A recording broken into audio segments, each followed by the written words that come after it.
Buenas noches, gracias por continuar conectados a la señal de Canal 13. Estamos en vivo a las 8 de la noche con 3 minutos. Soy Ernesto Rivera. Durante siglos, buena parte de Occidente se educó en una clasificación sexual exclusivamente binaria. Nos educaron en que solo había dos categorías: se nacía hombre o se nacía mujer. Y en el medio no había espacio para nada más. Las cosas han cambiado y se fueron popularizando nociones como la identidad sexual o el derecho a la autodeterminación de la sexualidad. Se fue divulgando y aceptando que, además de hombre y mujer, hay una gama de opciones distintas para expresar y para vivir la sexualidad.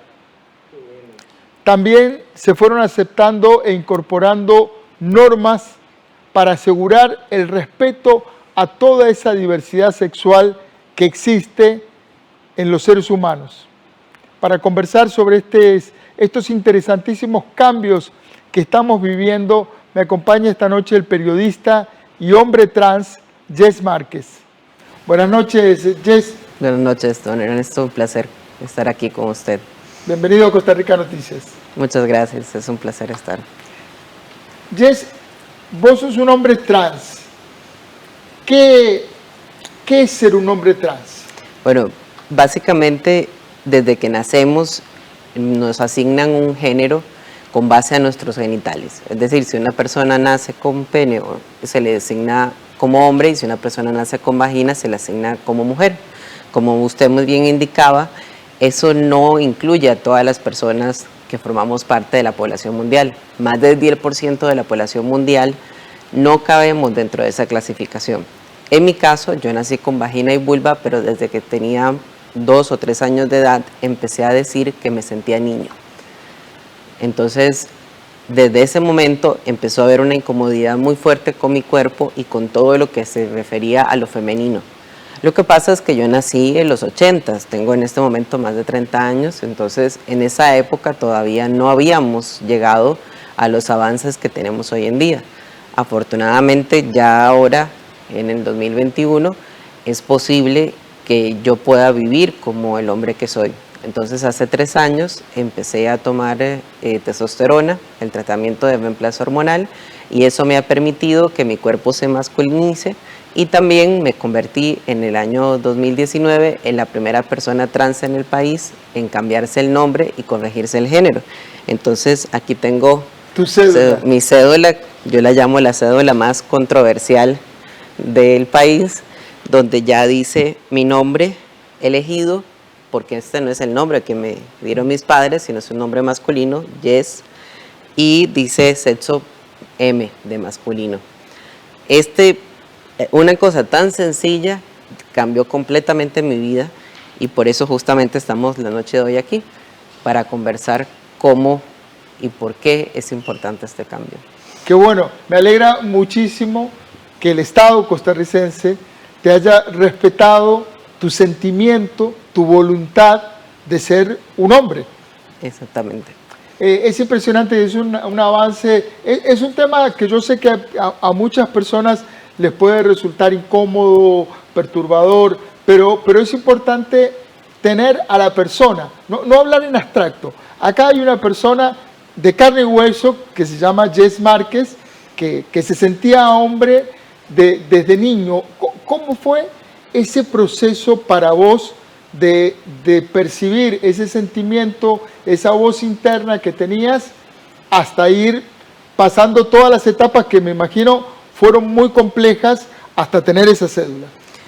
Fue realmente una vida muy dura, no voy a mentir, no voy a colorearlo. A romantizarlo. Exactamente, esa es la palabra adecuada, romantizarlo.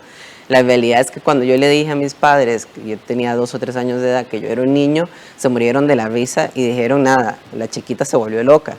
Entonces, realmente lo ignoraron. Mi papá me permitió mucho vivir cosas tradicionalmente masculinas, entonces yo jugué bola y me hice deportes y me permitió vestirme como yo quería, pero mi mamá siempre negó esa masculinidad y me impuso completamente que yo tenía que ser una mujer, que tenía que ser una niña primero y luego una mujer, y eventualmente yo fui asumiendo que no había otra opción. Yo soy extranjero, soy venezolano de nacimiento, estoy en proceso de nacionalizarme costarricense, pero Costa Rica es mi hogar, es mi país, ya tengo 7 años de vivir acá y si todo lo permite el próximo año ya estaré nacionalizado. Es mi deseo porque realmente estoy muy agradecido con este país por haberme recibido y por todo lo que me ha otorgado. Y cuando ya me aprueban la residencia temporal, como corresponsal de prensa, porque esa es mi labor. ¿Sos periodista? Soy periodista de formación, sí, conversábamos en el previa del partido, como decía Rodrigo ayer, justamente que somos colegas. Yo soy licenciado en Ciencias de la Comunicación Colectiva por la UCR. Justamente yo empecé el proceso para conversar con la Dirección General de Migración y Extranjería, con el subdirector de la dirección, el don Daguer Hernández, y con el entonces comisionado para asuntos presidenciales LGBTI, Luis Salazar, y les planteé que ya había pasado la opinión consultiva, la famosa opinión consultiva OC24/17, que tanta controversia generó, que ya viene a decir por primera vez en la historia que todos los estados que forman parte de la OEA tienen que reconocer la identidad de las personas, no como lo dice el acta de nacimiento, sino como nosotros lo percibimos. Esa noción es súper... detengámonos un poquito ahí, porque ese es el centro del derecho, respetar la autopercepción. Exactamente. ¿Verdad? Esto que vos decías, bueno, yo me sentía un hombre, siempre me percibí como un hombre, independientemente del órgano genital que la naturaleza te asignó. Exactamente. Entonces, la opinión consultiva viene a dejar muy claro que se convierte en una obligación para los estados que forman parte de la OEA reconocer esa percepción en la identificación de las personas, en todos los documentos donde el género o el sexo y el nombre de las personas aparezca. Y el primer documento de identificación es la cédula, bien sea el DIMETS o cédula de residencia para las personas migrantes, la cédula de refugio o la cédula para las personas costarricenses. Y por supuesto todos los documentos que salen a partir de eso, que si nos paramos a pensar son un montón de documentos donde aparece nuestro nombre y nuestro género con base a la cédula. Entonces comenzamos a trabajar con Casa Presidencial, el comisionado LGBTI creó una comisión donde nos integramos varias organizaciones trans. Yo soy el coordinador general y fundador del colectivo Trascendentes, que es un grupo de personas LGBTI donde habemos personas, mayormente personas trans, pero personas LGBTI de distintos, mujeres lesbianas, hombres gays, personas bisexuales, personas trans e intersexuales. Ahora me vas a ayudar con algo, ahora seguís con la idea, pero te voy a pedir que me ayudes con algo que es un diccionario, ¿verdad? Claro. Todo este proceso le mete mucha presión al público en general, a la gente, a la sociedad, para entender y parte de aprender a respetar es entender. Termina tu idea, estabas contando cómo había sido este proceso de llegar a esa cédula. Sí, justamente a partir de la opinión consultiva y una vez que don Carlos Alvarado asume la presidencia y nombra a Luis Salazar como comisionado LGBTI, él crea una comisión de personas trans de las distintas organizaciones y organizaciones que trabajan por los derechos LGBTI y empezamos a revisar la opinión consultiva y desarrollamos 2 decretos.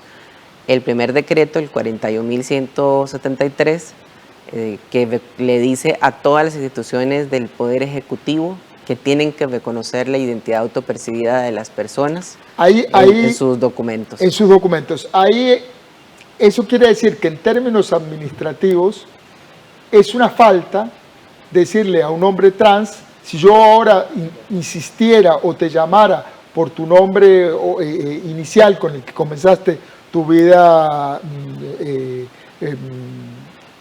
tu vida administrativa, estarías cometiendo una falta. Exactamente.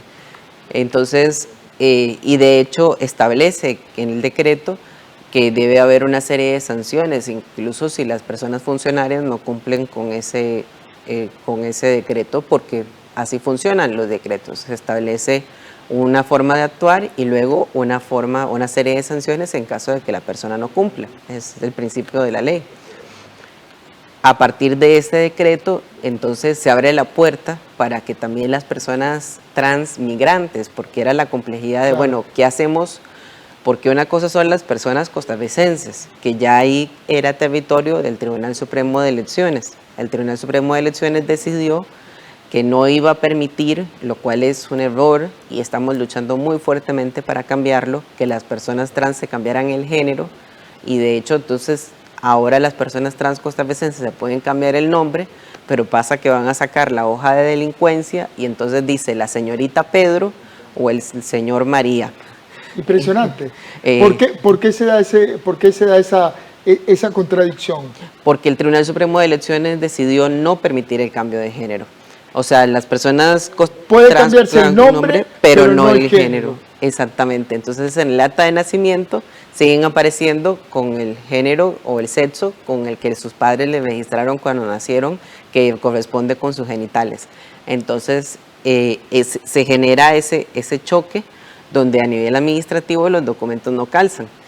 Es impresionante. Bueno, parte de todo esto es que cambiar muchos siglos de tener esta concepción binaria de o se es hombre o se es mujer y en el medio nada, y ese nada es también una nada muy dolorosa porque es negar, Sí.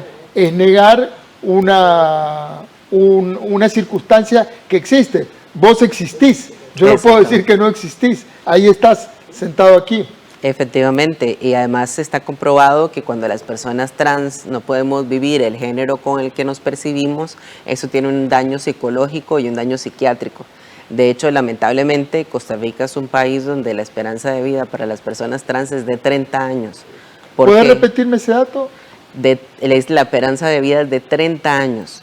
En Costa Rica la esperanza de vida de la población Trans. Sí, pero de la población en general, yo creo que no lo tengo a mano, pero es más de 80 años, creo que es 84 años. En el caso de la población trans, es de 30 años. Esto sucede por dos razones. Una, porque al no poder vivir el género con el que nos percibimos, eso tiene un impacto psicológico y psiquiátrico, entonces la persona puede caer en una depresión profunda y eso lleva a que muchas personas se suiciden. Solo durante la campaña presidencial del 2018, durante ese periodo entre la primera y la segunda ronda, tuvimos 3 suicidios de personas LGBTI menores de edad. Más, al menos, por lo menos 30, 40 casos que yo personalmente tuve que intervenir para ayudar a estas personas porque estaban tan desesperadas que pensaron en quitarse la vida. Y por el otro lado, porque vivimos una discriminación tan fuerte a nivel educativo, a nivel laboral, en las calles, en la vida diaria, de potenciales parejas, de amistades, de la familia, porque la primera discriminación es en la familia, en el núcleo familiar, que tanto hablamos de los valores de la familia, y la familia es la primera en discriminar a las personas trans, que entonces muchas de las personas trans terminan en la calle, o terminan en circunstancias donde son asesinadas. Un caso terrible del año 2017 de una chica de 14 años que era una chica trans. Ella llega donde su mamá y le dice: mamá, yo me siento niña a pesar de que nací con pene, y la mamá le dijo: bueno, en mi casa no puedes vivir, y a los 11 años la puso en la calle. Cayó en manos del comercio sexual, que en este caso es pedofilia porque ella es una menor de edad. Claro. Y a los 14 años aparece su cuerpo asesinado, estrangulado, frente a la delegación de policía de Guapiles. A mí todavía me duele ese caso, me quita el sueño, porque además lamentablemente muchos medios ni siquiera supieron o la reconocieron como mujer trans, sino que el titular fue hombre que se ponía vestidos, aparece asesinado. Aparece, sí. Como si la gente apareciera. La gente aparece muerta. Exactamente, nadie las asesina. Tremendo, tremendo. O sea, no hay alguien que ejerce la acción, ¿no? Que nosotros como periodistas lo tenemos muy claro. El verbo no está, alguien no mató, fue que apareció asesinada frente a la delegación de la policía de Guapiles. Y fui yo quien, investigando, me di cuenta que era una chica trans que había intentado ponerse en contacto con otras organizaciones y lamentablemente no pudimos intervenir a tiempo y falleció a los 14 años. Impresionante, una historia súper dolorosa. Justamente pensaba, mientras te escuchaba, que hay un aspecto legal y de derechos humanos que es súper importante porque es vital el reconocimiento legal y cívico de la existencia. Ustedes existen, ahí están. Pero también es un proceso socialmente muy doloroso. Sí. ¿Cómo viviste esos cambios con tus amigos y con la educación? La escuela puede ser muy cruel. Sí, yo realmente sufrí siempre muchísimo bullying durante toda mi época de la escuela y del colegio, porque a pesar de que me decían que yo no era un niño, yo no podía evitar expresar mi personalidad. Yo siempre he sido muy bueno para los deportes, por ejemplo, siempre elegía ropa masculina. Tengo 2 hermanos que no son trans, entonces les robaba la ropa, les robaba los juguetes y siempre se me atacaba o se me hacían burlas, que a veces pensamos que una burla o un chiste no tiene efecto, ¿no? Una burla constante es como una gotera. La burla de hoy, la burla de mañana y la burla de pasado mañana se vuelve una gotera que va dañando y va erosionando la salud mental de la persona hasta el punto de que se quiebra. Entonces ahí es donde vemos personas menores de edad con crisis de ansiedad, con crisis de depresión, con intentos de suicidio. Ahora, precisamente, uno de los grandes logros que hemos tenido es que el Ministerio de Educación Pública estableció un protocolo anti-bullying para intervenir y evitar que los chicos y chicas ataquen o le hagan bullying a las personas, a los chicos o chicas o chiques LGBTI, que se sientan como tales y protegerles, porque esa es una de las principales razones por las que no son felices y terminan pensando en suicidarse o abandonan los estudios. Que es otro fenómeno muy, muy fuerte. Sí. Hay una frase de Dorothy Parker, que es una escritora que me gusta mucho, que dice que la heterosexualidad no es normal, sino que es usual. Exactamente. Es usual. La presión, esa idea de lo normal, ¿verdad? Como de lo usual transformado en lo normal y por ende de que lo que no es normal es anormal. Esa sensación de que no eras normal, ¿llegaste a sentirla? ¿Cómo te afectó en lo personal? Sí, la viví todos los días de mi vida y todavía lucho con ella, no voy a mentir, porque todavía me sucede. Me lo decían mis compañeros de clase, me lo decían mis profesores y profesoras, luego cuando entré a la universidad también me sucedió. Mi mamá, que es una persona profundamente homofóbica y transfóbica, también me lo decía constantemente, me decía, es que eres anormal, es que no puedes comportarte de esta forma, me golpeaba, me insultaba, o sea, me agredió mucho al punto de que yo bloqueé todo lo que pude, mi masculinidad, y me fui metiendo cada vez más en el closet y caí en una depresión muy fuerte. Afortunadamente ya como adulto yo tuve que empezar a trabajar muy joven, a los 16 años, porque no vengo de una familia, vengo de una familia de bajos recursos, y eso me abrió las puertas para tener dinero y poder empezar a tener un poco más de libertad. A los 23 años mi mamá llegó y me dijo, mira, es que sencillamente yo no puedo aceptarte por quien eres, entonces tienes que irte de la casa.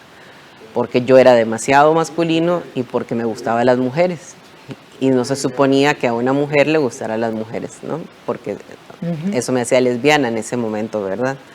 Entonces me dijo, básicamente, bajo mi techo no puedes vivir. Y yo le dije, yo no puedo dejar de ser quien soy, entonces no viviré bajo tu techo.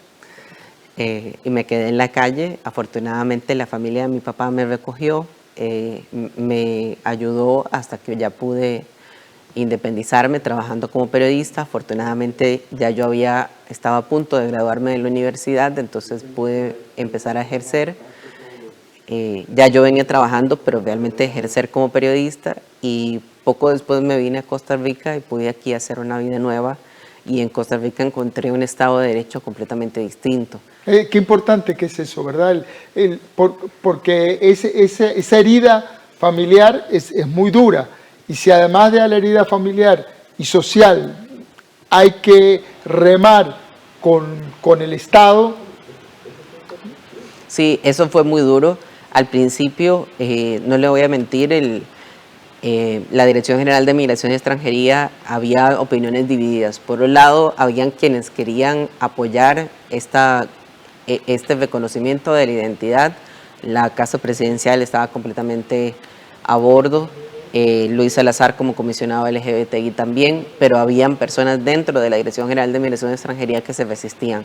De hecho, estuvimos casi un año en idas y venidas de desarrollar el decreto específicamente para que las personas migrantes como yo pudiéramos hacer este cambio en la cédula de residencia, fuera residencia temporal o residencia permanente, hasta que finalmente el peso de la ley pudo más que las opiniones personales y los estereotipos o prejuicios personales que pudieran tener las personas funcionarias, porque al final del día, cuando somos personas funcionarias, nos debemos a quienes atendemos. Nos queda poco tiempo, pero quiero aprovechar que estás con nosotros para plantear este breve diccionario. Cuando uno dice LGTBIQ, y sé que hay más letras ahí circulando, ¿a qué aludimos en esa diversidad? Bueno, cuando hablamos de la L nos referimos a las lesbianas, que son mujeres que solo se enamoran o se vinculan sexualmente con otras mujeres, que normalmente, como decía usted, la norma es que a las mujeres les gusten o le atraigan a los hombres. Entonces la L se refiere a las mujeres lesbianas que solo le gustan las mujeres. La B se refiere a las personas bisexuales, que de hecho yo soy una persona bisexual, porque las personas trans podemos, la identidad de género, o sea, con qué género me identifico es diferente de la orientación sexual, de quién me enamoro o con quién quiero tener relaciones sexuales. Entonces, una persona bisexual es alguien que siente atracción emocional o sexual por personas del otro género o del mismo género. Entonces puede ser un hombre que le gusten los hombres, pero que también le gusten las mujeres, o al inverso. Y también tenemos la G, que es de hombres, se refiere a los hombres gays, que son aquellos hombres a los que le gustan los otros hombres. Y después tenemos la T, que se refiere a todas las personas trans, donde tenemos las personas transgénero como mi persona, que se refiere a las personas que tenemos una identidad de género, un género que no coincide con nuestros genitales. Y luego tenemos a las personas transexuales, que son aquellas personas... No es lo mismo trans que transexual. Son sinónimos, pero la persona transexual específicamente se ha operado, se ha hecho una operación, bien sea a nivel del pecho, de colocarse pechos en el caso de las mujeres trans, o de quitarse el pecho en el caso de los hombres trans, o se ha operado los genitales para que coincidan con la identidad de género con la que se identifican. Yo tuve la buena suerte de que no tuve que operarme del pecho y decidí no operarme los genitales porque yo me siento cómodo con los genitales que tengo. Y además en Costa Rica, aunque sí tenemos el tratamiento de reemplazo hormonal que le ofrece la Caja Costarricense del Seguro Social para todas las personas inscritas y que pagamos la caja, no se ofrecen las operaciones que son sumamente costosas para las operaciones de pecho, y las operaciones genitales no se ofrecen del todo en el país. Hay que viajar al extranjero para realizárselas. Y por último tenemos la I, que se refiere a las personas intersexuales, que son aquellas personas que nacen con características del sexo biológico hembra y del sexo biológico macho. Es decir, que pueden tener de repente cromosomas XX, pero pueden tener genitales masculinos. O pueden tener cromosomas XY y tener genitales femeninos. Hay muchas formas de intersexualidad. Y de hecho Costa Rica, según un reportaje que salió publicado en Amelia Rueda en el 2016, es el quinto país a nivel mundial con más casos de intersexualidad. Solo que no lo sabemos porque cuando estos bebés nacen en el hospital de niños les cortan los genitales. De una vez le asignan. Exactamente, y deciden por ellos o ellas va a ser el género con el que van a vivir. Y luego tenemos la Q, que se refiere a las personas queer, que es como la otra opción. Son las personas que no se identifican con ninguna de las categorías anteriores. Y por supuesto hay muchas más identidades, pero estas son las más relevantes y las más comunes también. Poco a poco vamos agregando letras porque lo que no se nombra no existe. Precisamente hablábamos de que una cosa es lo abstracto y es diferente tenerme a mí aquí de carne y hueso, claro, y escuchar mi historia, y cómo luego de haber conseguido la cédula, entonces ya pude cambiar el nombre y el género en todos mis documentos. Actualmente, por ejemplo, mi certificado, yo también soy una persona con discapacidad del CONAPDIS, también dice masculino y tiene el nombre de Yes. Todas mis tarjetas bancarias, por ejemplo, también están con ese nombre. Mi licencia de conducir, mi título del UCR también lo cambié. Cada uno de esos fue un trámite y fue también una lucha y una batalla, porque esa es parte de ser la primera persona. Uno va abriendo camino, como dicen en inglés, uno es el trailblazer, va creando el camino porque no hay camino. Como dice el poeta Gustavo Machado, venezolano, caminante no hay camino, se hace camino al andar. Entonces, a mí me tocó, y yo lo acepté cuando hablaba con el comisionado LGBTI, Luis Salazar, y ahorita es doña Margarita Salas. Él me decía, bueno, vas a hacer el primer caso, ¿estás preparado para eso? ¿Sabes lo que eso significa? Y yo le dije sí, y ha sido muy duro. Por un lado ha sido muy satisfactorio, pero he recibido amenazas de muerte. Constantemente recibo ataques en mis redes sociales, me han intentado hackear las redes sociales, me han gritado e insultado en la calle. Muchas veces me pasa que me subo en buses y si la gente me reconoce o ve este tipo de entrevistas, deja comentarios profundamente llenos de odio. Y yo solo les digo, al final del día, ¿por qué me odian? ¿Qué diferencia hace en sus vidas lo que yo decida hacer con la mía? ¿Qué impacto tiene realmente? Bueno, el hecho es que existís, que tenés esas tarjetas, tu identidad reconocida, administrativa, social, cívicamente, políticamente, y que estás haciendo un trabajo también por otras personas que son igual que vos.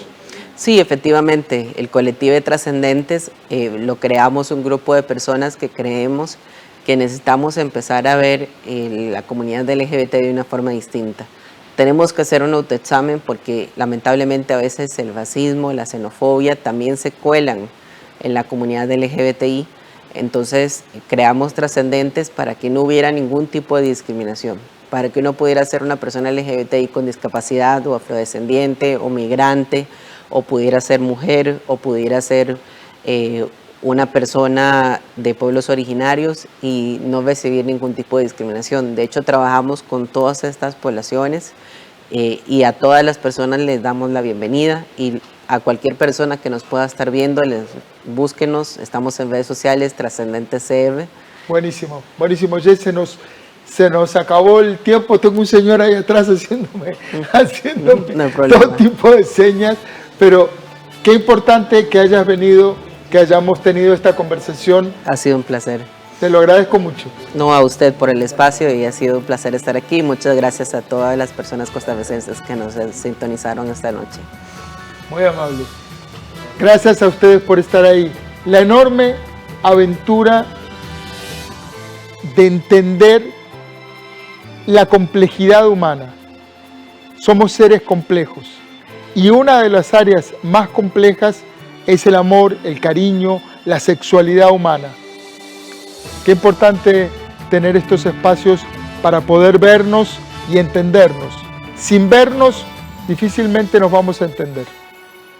Recuerde, trabajamos para usted. Somos la televisión pública de Costa Rica.